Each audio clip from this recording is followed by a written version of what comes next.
ဒီနေ့ချေ resize process လေးအကြောင်းပြောပြမယ်ဟိုချေတို့ဒီ crop tool လေးပေါ့နော်စီလေးကိုနှိပ်လိုက်လဲရတယ် crop tool လေးနဲ့ချေတို့resize လုပ်လို့ရတယ်ဒီ image ကိုလေဒီလိုမျိုး free form နေနဲ့ resize လုပ်လို့ရတယ်အဲ့လိုမျိုးမဟုတ်ဘဲနဲ့ဒီအပေါ်မှာရှိရဲ့သူ့မှာပေးထားပြီးစား preset တွေရှိတယ်အဲ့ထဲကနေပြီးတော့လေ resize လုပ်လို့ရတယ်အခုချေတို့ဒီ ratio ကိုလုပ်တယ်မကြိုက်ဘူးနောက်ထပ် ratio တစ်ခုပြောင်းမယ်အဲ့ဒီက ratio တွေလုပ်ပြီးကြတော့ပြန်ပြီးတော့ပြန်ပြောင်းရင်လည်းဒါမရှိသေးချင်ဘူးဆိုတော့ clear ကိုနှိပ်မယ်ပေါ့နော်ဒါဆိုတော့ free form ပြန်ပြီးတော့ဖြစ်သွားပြီကျတော့ဒါမလိုချင်တဲ့အတွက် escape ပဲပြန်ပြီးတော့နှိပ်ထားလိုက်အောင်မယ်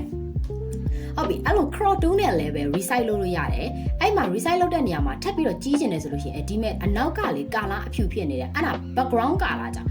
background color ချိန်လိုက်ဒီကာလာပြန်ပြီးတော့ပြောင်းသွားမှာဟုတ်ပါနော်ဟုတ်ပြီနောက်တစ်ခုကကြတော့နောက်ထပ် resize လုပ်တဲ့နေက image ထဲကဒီ image size မှာဆိုလို့ရှိရင်အခုဒီဟာလေးကိုချက်ကြီးရင်ကြီးသလိုသေးရင်သေးသလိုဒီဓာတ်ပုံဒီသူကကြီးသွားသေးသွားမှာအဲ့ဒါကိုမှချက်တို့အဲ့ဒီအခုဆိုလို့ရှိရင်ဒီမှာ link လေးချိန်ထားတယ်ပေါ့နော် link ချိန်ထားတဲ့ဥစ္စာလေးနဲ့အမှကြီးပြတယ်ဆိုသူ့ရဲ့ site က original site အတောက်ကိုမှပြပြကြီးသွားအချက် link ဖြုတ်လိုက်တယ်ဆိုလို့ရှိရင်ဒီမဲ့ကြည့်ပါဦးချက်ကြီးတဲ့နေရာဒီတနေရာနဲ့ဖြစ်နေတဲ့အတွက်ကြောင့်မို့လို့ဒီလိုမျိုးဖြစ်သွားတယ်အချက် okay နေဖြာမယ်ဒီပဲပေါ့နော်okay နေကြတယ်သူ့ရဲ့ပုံကဒီလိုမျိုးဖြစ်သွားတယ်ဟာအဲ့ဒါက link ချိန်မထားလို့ပေါ့နော်အဲ့တော့ link လေးချိန်ပေးထားမှဒါကျတော့ဒီလို original လေးအတိုင်းကိုမှကိုကကြီးမလားသီးမလားအဲ့လိုမျိုးလေးရမယ်ပေါ့နော်